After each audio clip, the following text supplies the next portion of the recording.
going on, everybody? Larry Brown here, Tenacity Strength, with my co-host, Fit4DutyFitness, Mr. Vaughn and team. Vaughn, how you doing? Doing well, all things considered. All things considered, been a little bit of a crazy time past couple of weeks here in the good old U.S. of A. So, first off, like in the land of social media, in the land of podcasts, all that, me and Vaughn hold a very unique position as really the only Black podcast that focuses on bodybuilding, fitness, nutrition. I didn't even think about that until you mentioned it the other day. We are the only ones, to be quite honest with you. So a lot of people could be expecting us to really touch on the protests, George Floyd, Black Lives Matter, and all that. But here's the thing. We also live in a vacuum. And we don't want to keep harping on things. Vaughn has a very unique, trying to think of the word. You're a very verbose person. Unique perspective. There we go. Yes. You have a very unique perspective as a police officer, especially with the defund the police movement that's going on nationwide. I have a unique position, or not even a unique position, a unique view of things as well, a perspective, if you will. Just as an everyday Black man who also has a gamut of friends that run on both sides of the political aisle, as well as being a former journalist. So now, either what I'm basically saying is that our views don't always line up, but we're always willing to listen to each other. So we're not going to talk about this in a long time. Like, there's so much out there. I'm not going to contribute to it. There's a lot out there and a lot more experienced people with people on the ground researching, talking to others that are close to protests and all that.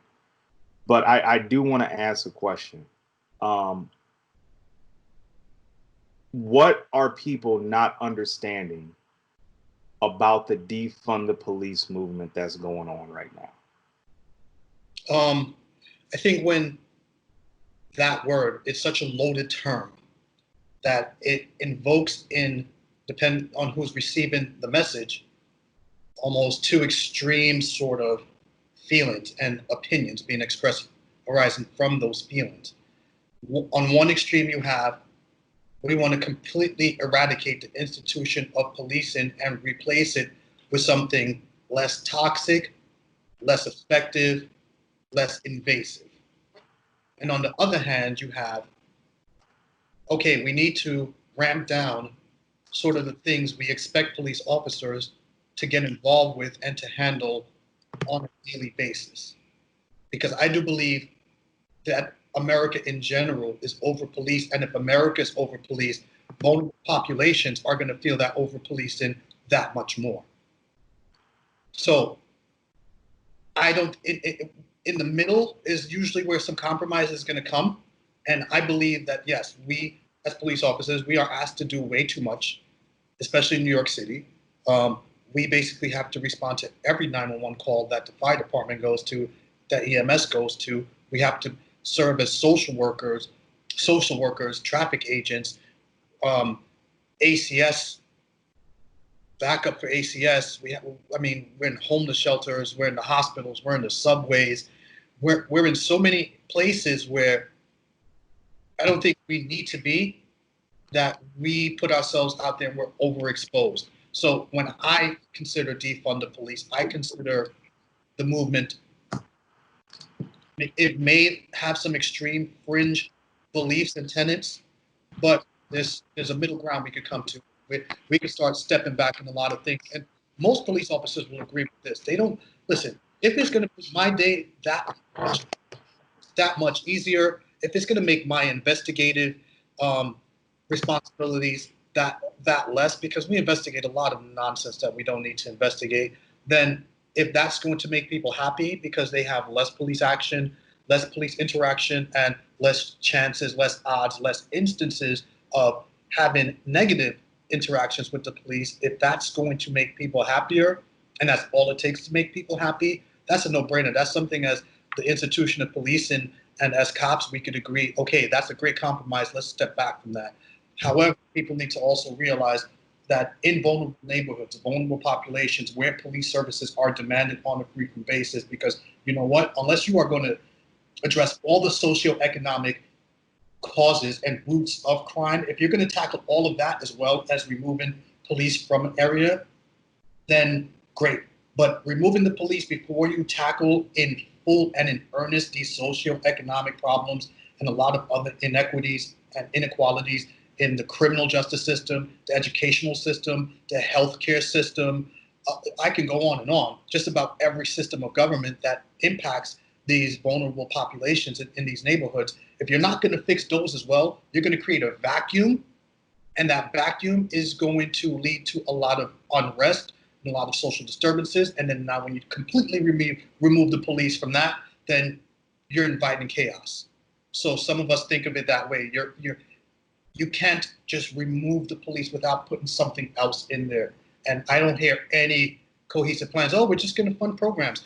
ACS, I feel so bad for social workers, ACS caseworkers, a lot of mental health caseworkers, homeless outreach people, because they are shoveling shit against the storm, against the tide. They are so overworked in a lot of cities that unless you're going to beef up those agencies to kind of have the police able to pull back and not have to deal with a lot of those issues, then you're just setting people up for failure. So this whole defund the police thing, I feel two ways about it. I feel like it could be done someplace in a sensible fashion, but no one's setting up a real plan that, in my opinion, is going to have any positive effect. So, but feelings on this for me. But to double back, you mentioned ACS workers. So, from one aspect that I've heard is that you're not looking for a total abolishment of the police. Right. Whether we like it or not, you need law enforcement officers. Absolutely. But what we're saying, or not even what people are saying, is that it means to not give this ridiculous amount of funding to the police, but to more social programs, mental health resources, job training, things to invigorate our social programs to help those in vulnerable communities.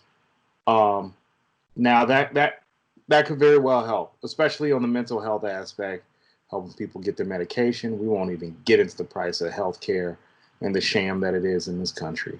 Exactly.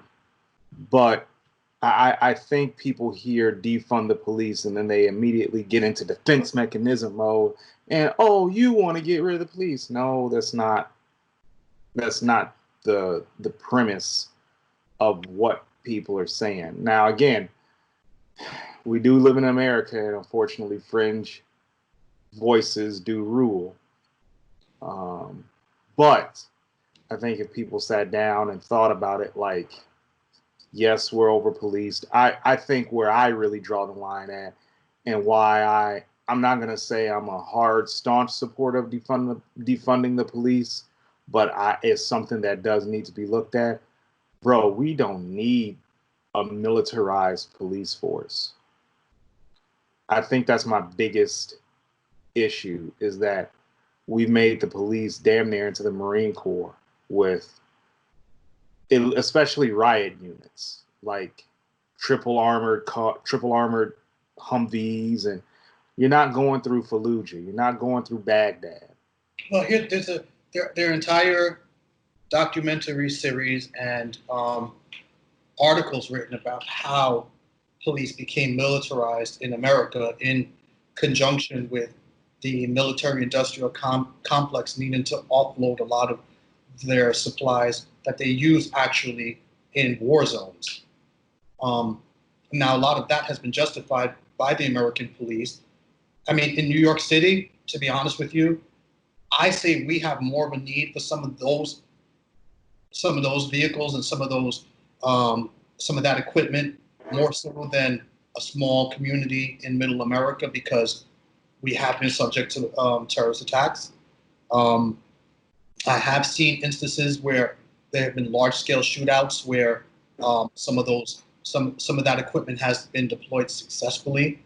Um, we can always debate on how much of it we need versus how much of it we don't use. Take a good hard look and be more effective and be more judicious in the funding of those programs and of the purchase of that equipment. But as a whole in America, I tend to agree that the police tends to be a lot more militarized um, than is necessary, and that some of that capacity can be put into smaller units that are specialized and are only deployed in certain situations. But it all depends, state by state, county by county. You may have some sheriffs who, yeah, they have to have an AR-15 in the car because, you know what, everybody else in the county has an AR-15 and their backup is 30 miles down the road. Right.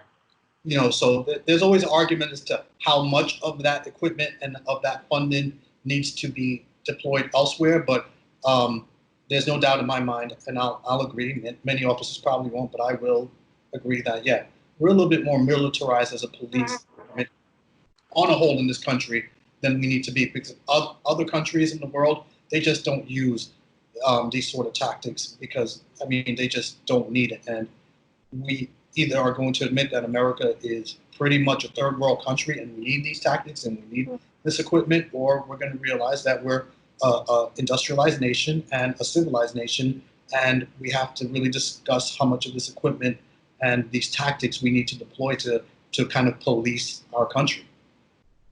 I'm going to make a controversial statement. Mm-hmm. May look at me a little crazy. Can we defund fat police officers? That's not a controversial statement. That's something I honestly believe needs to be the case, because if you're not fit for duty, if you're a fat body, you're I'm gonna let it be known right now, guys. I hate to interrupt you. I'm sorry. Go ahead. Sorry. But we've talked about this ad nauseum. Lots of times. There are two things, and really only two things, that make me extremely frustrated. Mm-hmm. Fat military members. Amen. Fat cops.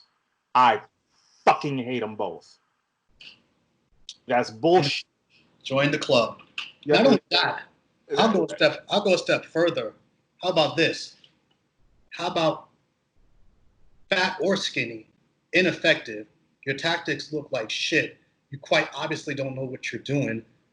You have no business wearing this uniform. You're either way too violent, way too aggressive, or not aggressive or assertive enough to end the situation without creating a worse situation.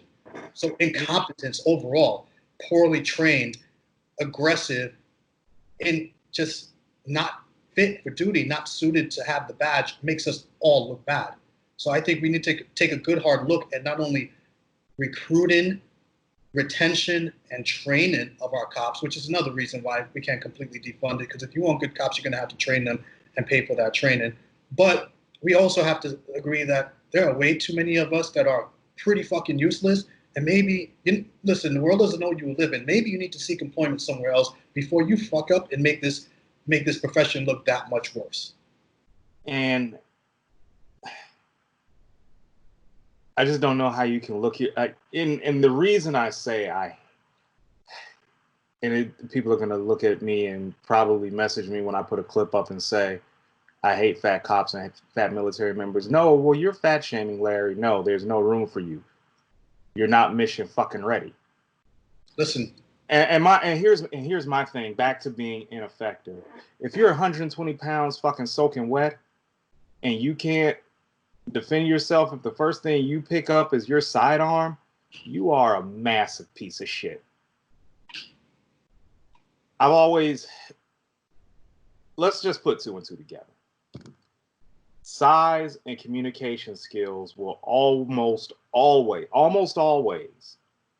de-escalate a situation, because a perp is not going to want to fuck with somebody who's 260 pounds and look like they're carved out of something out of Mount Rushmore. but they'll challenge the 130 pounds something dude. And these guys know who I'm talking to. Well, that's proven. The FBI has, they conducted a study where they interviewed prison inmates who are there because they assaulted and or killed law enforcement. And overwhelmingly, the answer was, when you made the move and you decided to go ahead and do it, why did you make that move?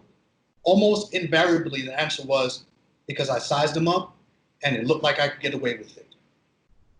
And I mean, there it is. There it is right there. We got, and it's so funny because I know a lot of police officers who are UFC fans.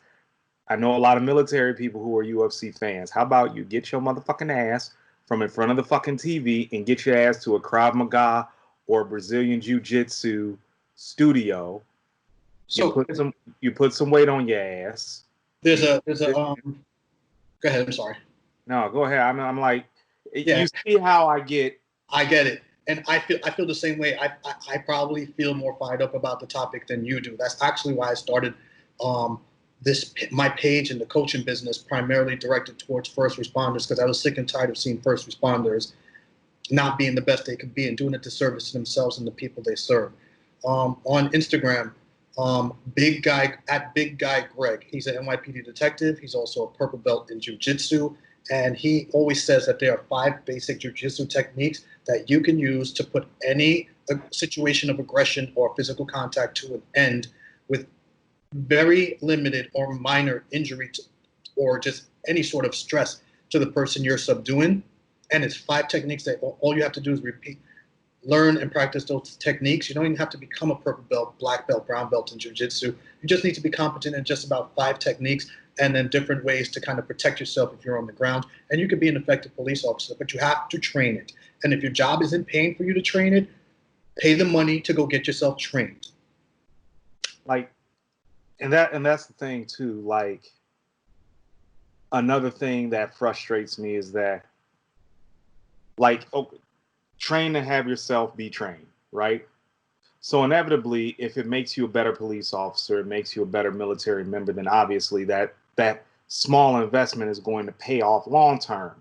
Better evals, better community relations, because people are going to be, they're not going to test you or try to test you as much, meaning that you get to rely on your communication skills. Can I tell you something too? Even people will see you in situations where you've used force and you use the bare minimum of force. Like, I know guys who train in martial arts and they get nicknames in the street. Guys call them karate or like Bruce Lee or something, because they don't go ham and beat the crap out of someone. They do a couple of moves, the fight is over, and people are like, all right, that cop is tough, but he ain't beat the shit out of that guy. Like, okay, you're cool.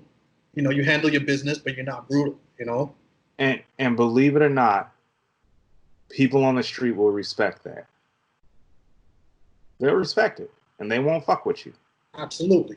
They won't fuck with you. And then you employ your good communication skills, and you let the people know, listen, man, I'm sorry. I gave him a chance. He had the opportunity to do this the peaceful way. This ain't me. You speak to people. You speak to the crowd afterwards. Like, if I've always said, and I've been in situations, if you have the crowd telling the guy, bro, stop fighting him, bro, just go. You just put your hands behind your back, bros. Don't fight back. Just chill. Then that's how I know I've done my job in explaining to the person before we even get into the fisticuffs and all that. And I gave them as fair chances as they deserve under the circumstances. But at the end of the day, if I got you and you got to go to jail,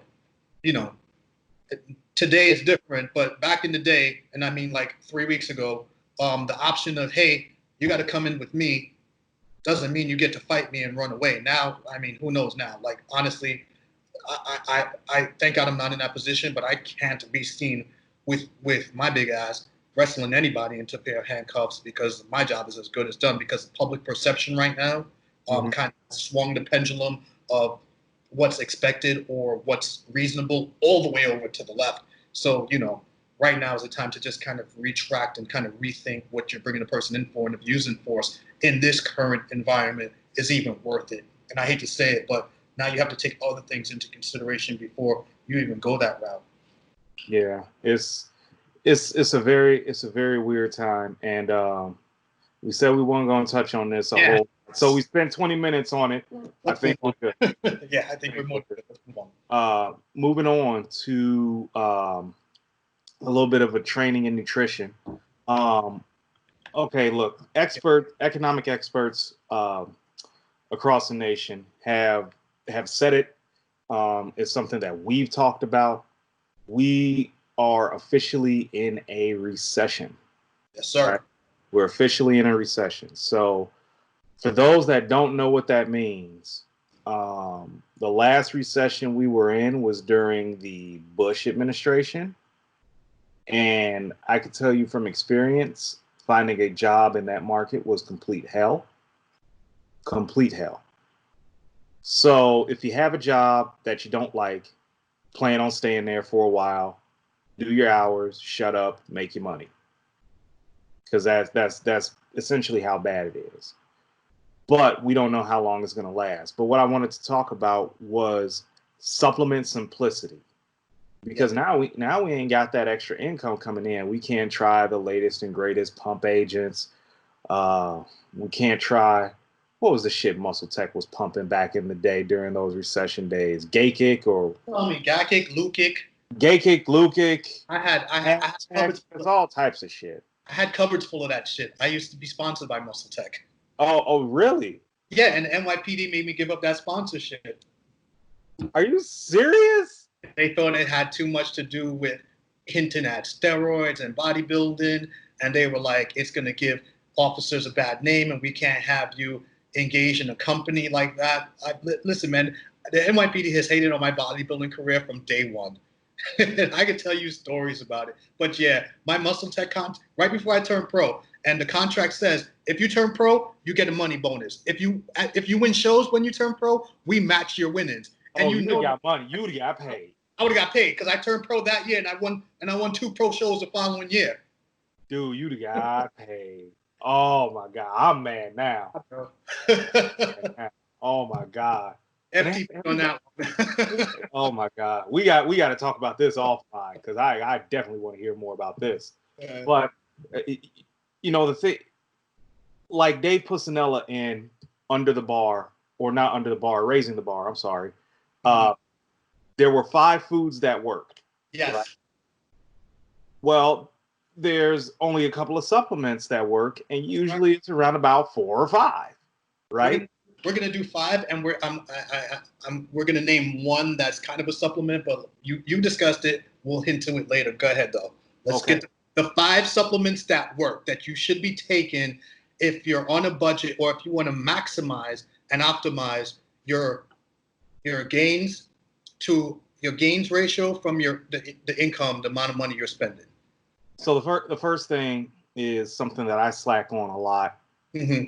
Multivitamins. Now let's get this out the way. There's a train of thought that says you got to buy all your vitamins individually, and then there's a train of thought that says it really doesn't fucking matter. You get the multivitamin, you may piss it out, you may not. I am of the thought process that an insurance policy is always going to help you if you have it more than not having it. That's correct. So what you need to do is that you need to make sure that particular vitamins are made in a certain way. So your store-bought Centrum ain't gonna work. Go ahead. Your Walgreens vitamins, they really not gonna work. That's correct.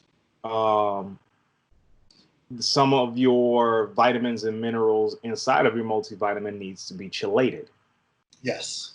They need to be made a certain way. So I had notes about how you should look at them, but what I'll probably end up doing is that next podcast we'll expand upon that a little bit more. But your vitamins and minerals should be made a certain way for you to reap the maximum benefit.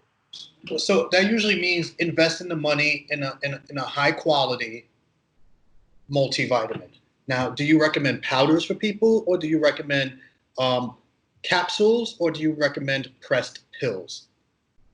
I am usually a capsule or a powder guy. Right. Me and pills just don't get along because I have a terrible gag reflex. So if I take a pill, it's over. But usually sometimes it's just a capsule or a powder, and I have to be careful with the capsule because a lot of them are made of gelatin. Right. So obviously I can't take a gelatin tab like that. Right. But if you can find a powder, great. Solgar is a good brand. I recommend a powder because you could easily incorporate that into a shake in the morning. Throw in your greens powder if you want. Throw in your creatine, which is actually the next product we're probably gonna get to. Oh, easily. So you can't leave out the most researched supplement ever. Correct. And creatine has fit that mark, right? I became aware of it. Oh God, early 90s. Keep talking. I'm gonna grab something while you talk. Okay, so Vaughn is gonna grab something. I was aware of creatine ever since the early 90s. This by far is probably the most effective supplement that you will probably ever buy. And when I say creatine, I don't mean the specially bonded twice over creatine made by holy shit, creatine monohydrate. That is in middle end. That has got to be $20. If that. If that 20, that's it. Right. For that will last you for months. Exactly. That's it.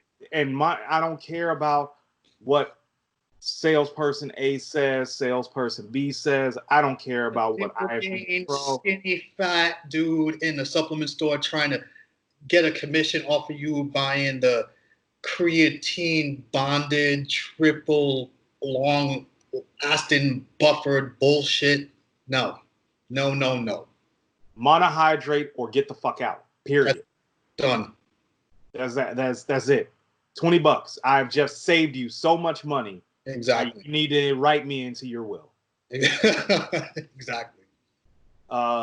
So moving on, because we ain't even gotta exercise talk about that anymore. Protein powder. Yes. Now, so this is probably where we're gonna divide a bit. I used to be a big fan of the 5-pound tubs of whey protein. And then I hit my 30s. And I would go to the bathroom a lot. And then I found out I couldn't digest it, so I had to switch to an isolate. I will say this. Isolates are a little more pricey. They are. However, if you get an isolate, understand that you need to use less of it overall to make it last longer. Therefore, you are going to be relying on whole food protein to get all of your protein in. That is correct. So that's a good thing. You're eating more. That's correct. So look at it from that. If you get the 5-pound, and I feel, especially for me mentally, the 5-pounder creates a crutch. It creates a crutch where I have 5 pounds of protein. You could just eat, drink. Exactly. Yeah. You've eaten one meal but drank 4 shakes. Right. That's not really balanced. That's not going to give you the appearance of a body that processes food to the maximum. And look, science aside, we know how it looks when the body is efficient at processing food. You're fuller, you're harder, you're rounder. Exactly. Now, I've fallen into the trap sometimes because I work midnight. So for the sake of not having to wake up during the day and heat up or cook all my meals, like I would just do protein shake with cream of rice or a protein shake with whatever. And then, I get reminded by my wife. She's like, "You're drinking way too many shakes. Like, I haven't seen you eat a solid meal all day." And I'll come up with an excuse. "Oh, I'm tired. Oh, it's easier. Protein is protein." No, it's not. She's probably she's listening to me right now. Her eyes are probably rolled up so far in the back of her head. Me telling you that she's right, that she's probably about to stroke out in there right now. But I believe she's right. So you have to definitely concentrate on more whole food sources for your protein. It'll leave you fuller. It'll give the body a different look. Protein is protein, yes, but also no. You know what I'm saying? So, I mean, guys, do this on your own. Just use protein as what it is meant to be, as a supplement, but try to get the best you can, usually in the form of an isolate. and don't rely on it so much for your food, your protein intake. Use it once or twice a day. That's it. But make sure you get whole food protein sources in, and you will see the difference in your physique and your performance. An insurance policy. That's really all. It's an insurance policy. That's it. Next one, and this is coming to vogue within the last few years. I'd say within the last 10 years, it's really come on strong. Essential amino acids. Yes.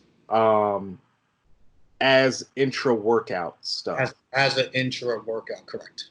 All right. So brief primer on intra-workout nutrition. It was actually popularized by Milo Sarcev, but it didn't really catch on because the shit that he was suggesting really only worked for people that, well, and Milos may get mad at me for saying it, took insulin. All right. I remember one time I was driving back to Great Lakes from the north side of Chicago, Quads Gym, and I had just had an intra-workout shake with 50 grams of dextrose, 10 grams of creatine. Right. And I thought I was about to crash on the road driving back. So what he was recommending was only effective if you took a lot of insulin and trained probably in the suggested manner that he suggested. Right. However, fast forward to today. Essential amino acids really do help you recover from brutal training sessions. So when you're using an intra-workout shake, it's really to just prevent the hole that you're digging during your workout from going as deep. Doesn't stop the hole. It just, you're not digging a lot into your recovery, right? Exactly. You're getting a lot of good nutrition in, easily digestible during the workout. So with that being said, for me... I want to add something onto EAAs. Now, I have some people that I work with, that I coach, that they like to train either on a fasted or light stomach. So, and if they're training in the morning, what I would tell them is have a heavy carb meal before you go to bed. A, it's going to help you sleep better. It's going to release serotonin. B, it's going to keep the glycogen in your body, so when you do train in the morning, you're not completely fasted. And then while you do train on a light stomach, fasted in the morning, sip on an EAA intra-workout, and that will spare you from breaking down muscle or not having enough fuel for your workout or fuel for your recovery. So it also has a great purpose in that sense as well. And, you know, I train fasted as well, like around about 4 or 5 in the morning. So it definitely helps. As far as which amino acid to use, there's a lot of brands out there. I consider Project AD Aminotar the Rolls Royce of amino acid supplementation. Yeah. You get 13 grams of amino acids per serving. And guys, this is where marketing gets kind of fucked up if you don't read or if you don't understand. You're still getting branched chain amino acids inside of an essential amino acid formula. You don't need to do a mixture, or you're not losing out on it. Yeah, and like people say, well, essential amino acids are superior to branched chain amino acids, and people think, oh, well, we only got the essentials. No, you have a full spectrum of amino acids from essential to branched chain. So you're getting the branched chains in. And honestly, if you read the label, depending upon who you buy it from, the branched chain mixture is still higher than the essential amino acid. Exactly. It's always going to, if you read the label, just because it's not marketed as such, it's always going to be included. It's always going to be there. Exactly. So, you know, those are my supplements you should definitely be taking in an economic downturn. Obviously, that can be adjusted if pushed really hard. I would say you could get rid of the creatine or the protein powder, and you could just stick with a multivitamin, intra-workout essential amino acid, and creatine. Did we hit 5 or did we hit 4? Are we missing one? That's 4. If I had to do one more, it would probably be a carb powder. Yeah. Yeah, yeah. Cyclic dextrin. I would get cyclodextrin, and if I had to add one to that, I wouldn't add the carb powder. I consider caffeine to be probably the most second researched and proven performance enhancing supplement on the market, underrated in terms of that. So, in whether you're doing it in the form of coffee or if you're just doing it in the form of a caffeine pill, then wow, I just pronounced coffee hardcore New York just now. Yeah, you Anyway, did. I didn't mistake you. You if you know. if you're getting that in the form of pills or in the form of an actual coffee drink, fine, you know, but it works. And keep in mind, guys, we're saving money. He said caffeine pill That's or like coffee. $10. So that means you go to Walmart, you get you Right. some Cafe No, Bustelo, you go to that. Say right. what? Get some no dose. Yeah. Yeah. We're not talking about a pre-workout with a pump agent. Right. That's gonna set you back $40, $50. No. We're keeping it straight up basic. And this is the thing that a lot of people don't understand is that the basic boring stuff gets you results. Doing the same stuff over Repeat and it over and over consistent. will Yeah. get you results. Just be consistent with it. I mean, that's the most underrated aspect of all of this. And I hope people keep hearing it more and more, and they're going to hear it a lot from you and I. Consistency over time. Anything that's going to get you fast results, once you stop doing that, your results go with it. The things that you have built up consistently over time, they're usually yours forever. So just be consistent with it. That's it. Just be consistent with it. And the thing about it too is that when you stick to these core supplements, you know your supplement bill every month. Exactly. So that helps you to budget And you're not overall. missing anything with those supplements. You're not missing out on any gains. Hey, you want something to get you shredded? It's called a caloric deficit. You want something to get you bigger? It's called more intensity and more consistency in your training at the gym and fixing your diet properly and getting rest. Yeah. You do those things and you use those supplements, you're 90% there. I mean, I don't know if people need other stuff for the placebo effect or if they just like giving their money to supplement companies. And I have no problem with supplement companies. A lot of good friends of mine, a lot of people I look up to own supplement companies. I make excellent product. But if you're in a position right now where financially it's not feasible for you to go out there and buy the supplements we just listed will do 90 to 95% of what any supplement is going to do for you. And that's outside of really taking hardcore performance enhancing drugs, which is a topic we don't even touch on this show. No. The magic is the food, you know? The magic is the food. Food and the intensity, the tenacity of your training, because you can have the greatest training split on paper if you don't go in there and put in the work and literally etch every fiber out or put all your heart and soul into that training program, then all the supplements and all the food in the world isn't going to help you. So all these things have to be done in conjunction with each other. Now you're the food guy. So I always yield any type of nutrition questions to you. Mm-hmm. With this downturn here, I know you're probably working a lot of overtime. Yeah. But have you had to make any adjustments to you and the wife's food bill so far? So far, not majorly because we've been pretty much minimalist. The only, I would say, extravagance we spend money on is we do get chicken pound from Carlo Filippone's company. Yeah.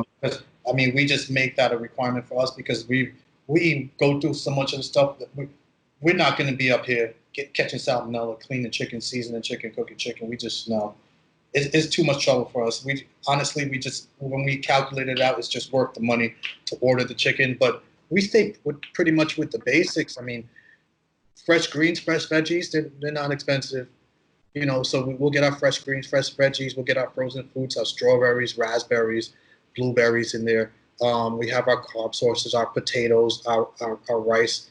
Every now and again, if they're on sale, I'll grab the pouches of like flavored rice or whatever. Only if they're on sale. But I mean, we're such creatures of habit that we don't really. Our food bill is only because of the quantity of food we buy and the frequency in which we buy it. But otherwise, No, we stick to the basics and we pretty much get by with that. Another thing that I like that you do, and it's somewhere personally where I falter at, and I'm trying to correct it now that I'm kind of on a body recomp stage. Um, you don't eat out much at all. We we kind of got forced to not eat out because of all the restaurants closing down. Right.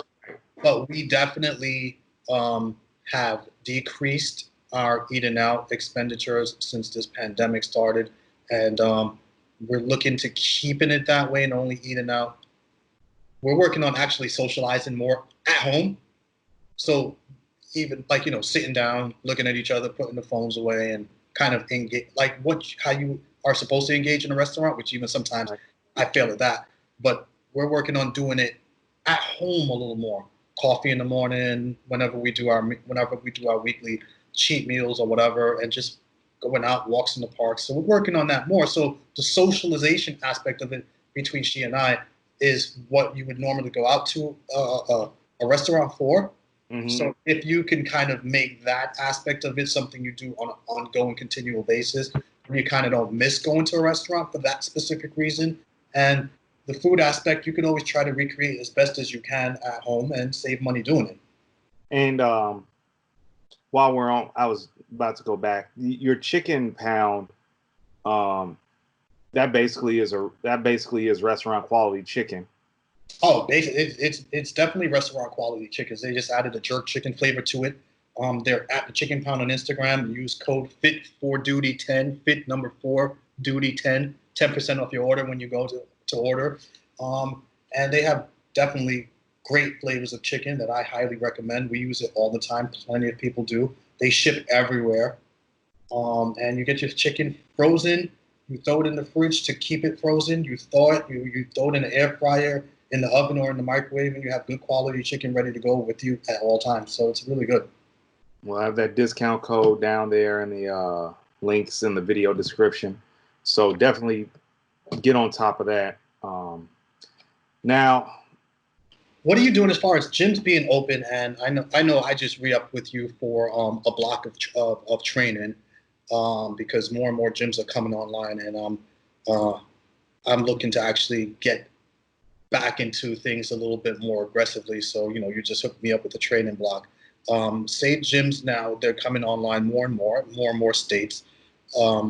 We touched on the topic, I believe, last time we spoke, but say someone coming back into the gym now, how would you recommend that they approach their split? Say you've been a newbie and you've been not a newbie, but you've been out of the gym now for 10, 12 weeks. What do you recommend to people now getting back into the gym? definitely full body training to wake the body up. And it doesn't have to be long. 4 to 6 weeks. Definitely just make sure you're using a full range of motion. Monday, Wednesday, Friday. Keep the frequency up. Full range of motion. Let me stop you there. Now, a lot of people who have been lifting for a while, they kind of get into habits where things they've seen other bodybuilders do, guys much, much, much bigger than themselves, kind of the pump style, a shoulder press is from here to here. Mm-hmm. That's considered a shoulder press. A bench is from here to here, and that's considered a bench press. You emphasize full range of motion. Why, at this point, is that very important?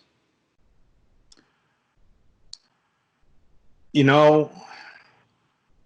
not going to have the same leverages as a big guy. Mm-hmm. So you're going to have to work through you're going to have to work through a range of motion than you would a Nick Walker. All right. Nick Walker's got arms like a Tyrannosaurus Rex. So whenever he's pressing for where he can have the muscle hit at an effective range. Guy like me with spider monkey arms, I'm not going to work, through the same. It's not going to work for me. So, number one, you need to do that because, and this is not a scientific thing. I'm not a scientific person. You need to work through a full range of motion, one, to avoid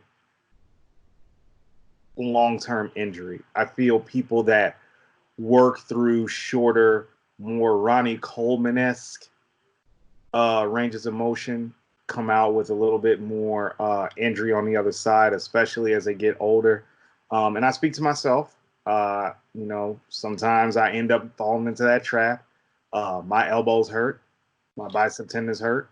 I think people who do those range of motions tend to load up more weight and put more pressure on the joints, and keep the muscle keep that muscle group or that individual muscle in a more shortened position longer, because this is a shorter position than the lengthened and stretched position of the muscle. So you keep more pressure on the joints doing it that way, and you tend to go heavier because you don't have to do a full range of motion. So now, you're kind of compressing the joint for longer periods of time and putting it under more direct pressure, resulting in just more wear and tear over time. I think when you do shorter ranges of motion and you use the shorter contracted version of that exercise, as opposed to going through the full range of motion, I think you definitely make yourself a bit more prone to injury and into some muscle tears, even because of the nature of the amount of weight you're lifting. I mean, just goes hand in hand. So I give a lot of credence to full range of motion. Now there are times you have to pick and choose your spots, but this comes with experience, and this comes with a lot of time under the weights, where you know that your work set, I'm going to shorten the range of motion because this is what I need to do for me to grow. But as a general rule, a fuller range of motion will benefit, especially people who've been out of the gym for a longer period of time. Don't go in there trying to do super short ranges of motion with super heavy weight right away. You're just going to wreck yourself before you even begin. Exactly. You're going to destroy your body, and you don't want to do that. So 3 days a week, full body, low volume, of course. You don't want to beat yourself up. When I construct a full body routine, and this is where I deviate from a lot of other people who do it. So let's just say Monday, you want to kind of emphasize your legs twice a week. So your legs are going to be straight heavy sets, right? Mm-hmm. But your Monday is going to be more of a circuit fitnessy style of training, just to keep blood flowing, muscle waking up, and all that. Whereas Wednesday, that is your fitnessy leg circuit, heavy upper body. Okay. So I alternate it that way, and I haven't heard any complaints thus far. If anything, a lot of people want more volume, but I also have to emphasize that, and especially as people come back into the gym, patience is a virtue, right? So if you haven't been active for the past 10, 12 weeks, like, don't look to be breaking PRs your first day back. In fact, you shouldn't have those two letters on your mouth at least for a couple months. At least, I agree. Because you're setting yourself up for failure. And then on top of that, you're in a detrained state. Understand that the body has to have somewhere to go. And if you're coming out on top of the Empire State, right, to use a New York reference, if you're coming out of the first workout on top of the Empire State, okay, then you have to build upon that. How are you going to build upon that when you literally have nowhere to go? Exactly. You have to start at the bottom, whether you like it or not. And you should actually enjoy that feeling at the moment, because just coming back into the gym, it's almost like being a newbie to the lifting game. And that was probably the most exciting time of my life. I wasn't where I wanted to be physique-wise, but I knew I had all the places in the world to go from there if I did things right. And I think that's when, obviously new trainers experience more gains than experienced trainers. And that means people who've been training for more than 3 years are considered experienced lifters. Brand new lifters, you're not going to be a brand new lifter, but your body's going to be primed and ready to experience more gains than it normally would if you've been pushing this entire time through this crisis. And if you've been eating like shit the entire time that you've been quarantined, your body's inflamed. Yep. It's not processing food the way that it should. That's correct. Your GLUT4 mechanism is completely turned off. That's correct. So you got to wake up all of these things. The human body is a wonderful tool when you treat it correctly.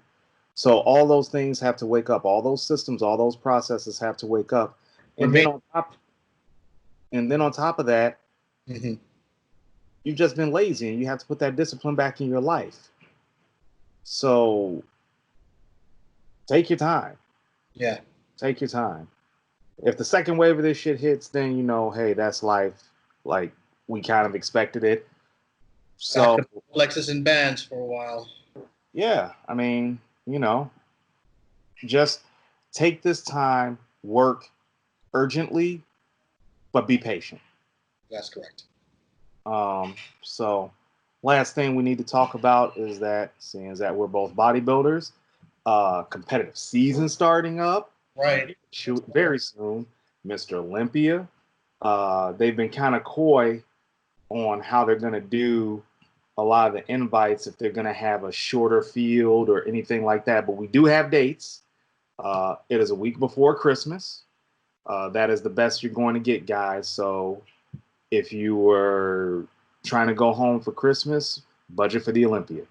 But with the Tampa Pro is the first show.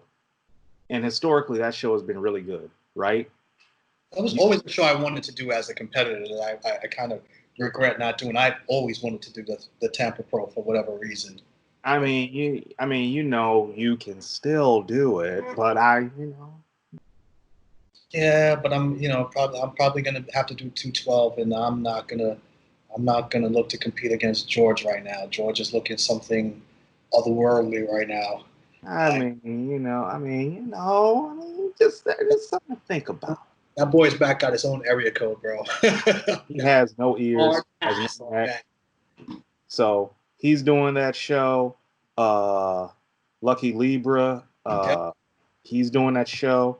But we've talked about Hunter Labrada like repeatedly.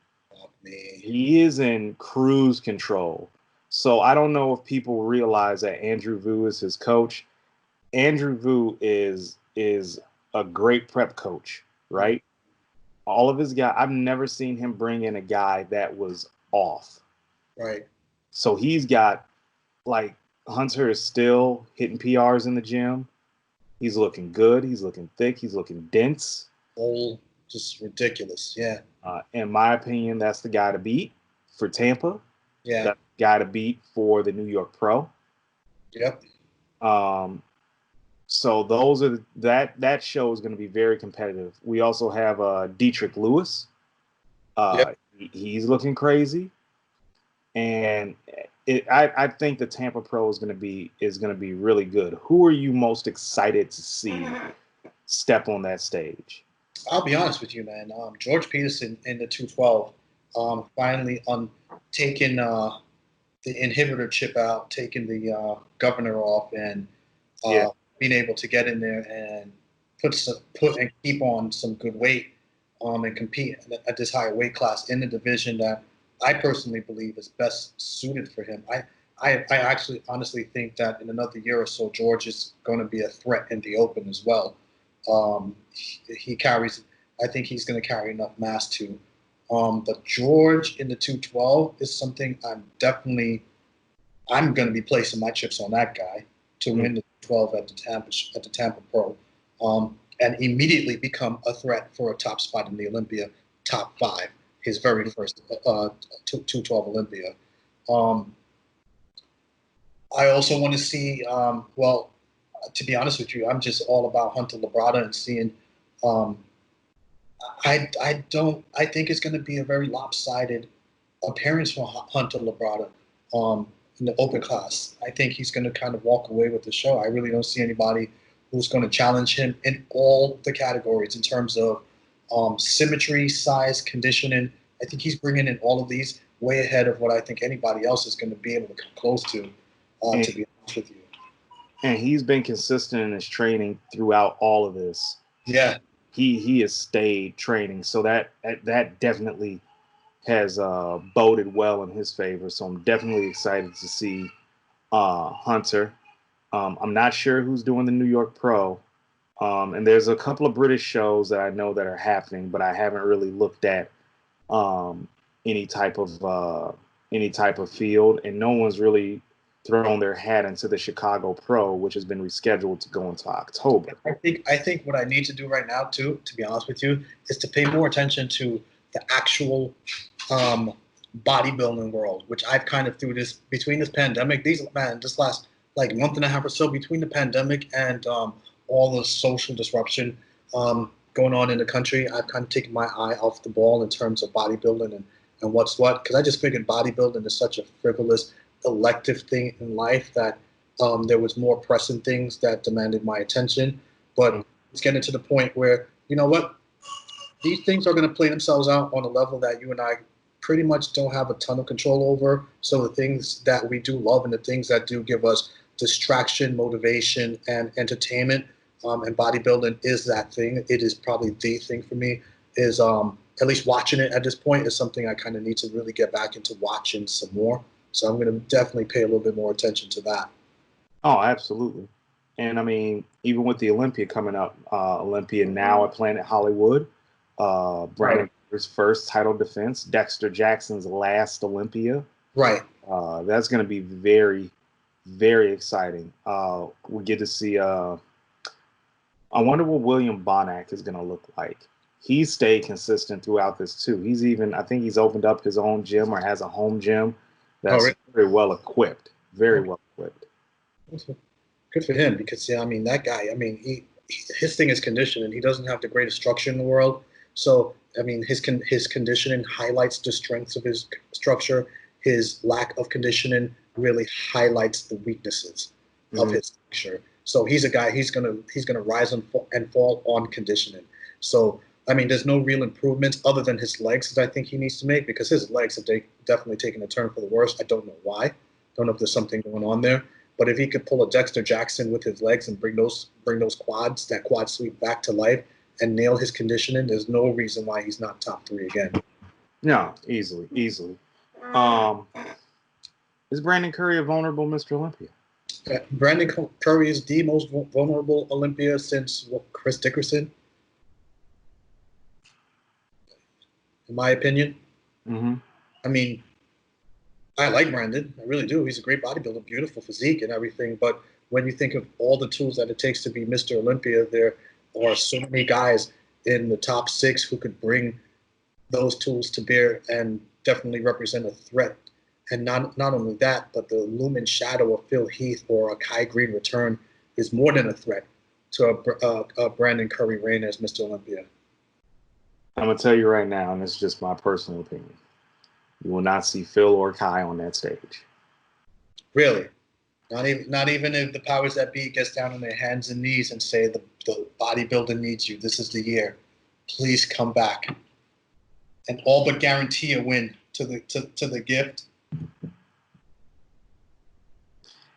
I think.